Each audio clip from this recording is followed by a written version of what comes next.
Top 10 des présidents les plus riches du monde, selon les estimations. Tu penses que pour devenir milliardaire, il faut créer une entreprise tech, vendre du ciment ou lancer une start-up? Fauque. Prépare-toi, les chiffres sont vertigineux. Vladimir Poutine de la Russie. 200 milliards de dollars. Le président officieusement le plus riche du monde. Plus riche que Bill Gates. Fortune construite sur le contrôle politique et les prête-noms. Mohammed Ben Salman est d'Arabie Saoudite, 20 milliards de dollars, prince héritier.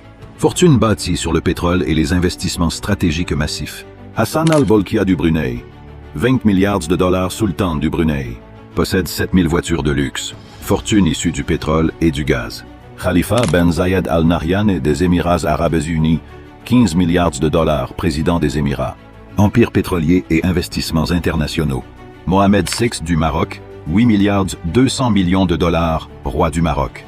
Investissement dans l'agriculture, les mines, le tourisme et les banques. Donald Trump des États-Unis, 6 milliards 500 millions de dollars. Le seul de ce classement dont la fortune vient du business pur. Immobilier, hotels, golf, médias. Hans Adam de Gaerde du Liechtenstein, 3 milliards 500 millions de dollars. Prince du Liechtenstein. Fortune familiale et gestion d'actifs. Tamim Ben Hamad Al Thani du Qatar, 2 milliards et demi de dollars, émir du Qatar.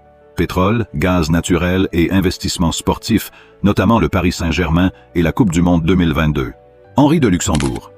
1 milliard 200 millions de dollars, grand-duc du Luxembourg. Fortune familiale et investissement. Albert II de Monaco.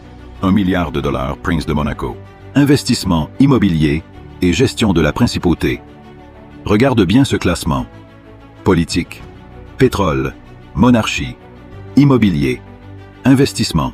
Des secteurs complètement différents. Il n'y a pas qu'une seule voie vers la richesse. Il y en a des dizaines, des centaines. Le problème, c'est que tu cherches la richesse dans un seul secteur pendant que d'autres exploitent des opportunités partout. Certains deviennent riches avec le pouvoir politique, d'autres avec les ressources naturelles, d'autres avec l'immobilier, d'autres avec la monarchie héréditaire. Mais tous ont une chose en commun.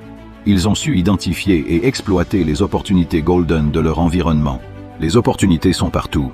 En Afrique, voilà Ahmed Tinubu, Nigeria, et Teodoro Obiang Nguema, Guinée équatoriale, figurent aussi parmi les dirigeants les plus fortunés. Preuve que même sur le continent africain, les opportunités existent.